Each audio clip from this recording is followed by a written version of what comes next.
अस्सलामुअलैकुम वरहमतुल्लाहि वबरकातुहू। बिस्मिल्लाहिर्रहमानिर्रहीम। ए मुहम्मद सल्लल्लाहु अलैहि वसल्लम तो उन्हनि खे आदम जे ॿिनि पुटनि हाबील ऐं काबील जी बि सची ख़बर ॿुधाए। जॾहिं उन्हनि ॿिन्ही क़ुर्बानी कई त हिकिड़ी जी क़ुर्बानी क़बूल कई वई ऐं ॿिए जी क़ुर्बानी क़बूल न कई वई।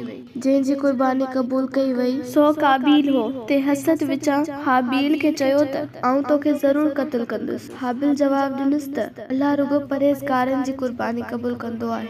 जेकॾहिं तूं मूंखे क़त्ल करण लाइ पंहिंजो हथ टिको कंदे त बि आऊं तुंहिंजे क़त्ल लाइ पंहिंजो हथ टिको न कंदुमि। बेशक आऊं त जहाननि जे पालणहार खां डिॼां थो। आऊं घुरां थो त मुंहिंजे गुनाह ऐं पंहिंजे गुनाह सां मोटी, यानी गुनाह जो बार तूं पाण ई खणी ऐं पोइ तूं दोज़खियुनि मां थी ऐं ज़ालिमनि जी उहा सज़ा आहे। नेठि काबील खे संदसि नफ़्स भाउ जे क़त्ल लाइ आमादा करे विधो। पोइ हुन यानी हाबील खे क़त्ल कयो ऐं खसारे वारनि मां थियो। पोइ अल्लाह हिकु कांव खे मोकिलियो जेको ज़मीन खोटण लॻो त जीअं उन काबील खे ॾेखारियो त हू पंहिंजे भाउ जी लाश खे कीअं लिकाए।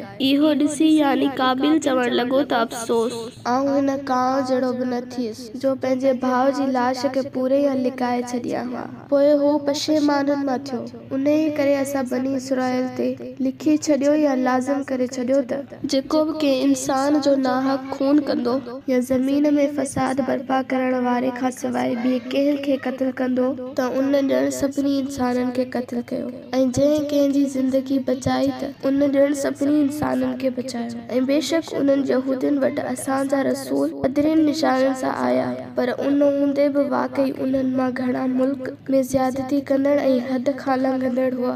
जेके माण्हू अल्लाह ऐं संदसि रसूल सां विढ़नि या जंग कनि था ऐं ज़मीन में फसाद बर्पा करण जी कोशिश में आहिनि, उन्हनि जी सज़ा फ़क़ति इहा आहे त क़त्ल कयो वञे या फाही चाढ़ी वञे या उन्हनि जा हिक तरफ़ जा हथ ऐं ॿी तरफ़ जा पेर कपिया वञनि या खेनि मुल्क निकाली ॾिनी वञे।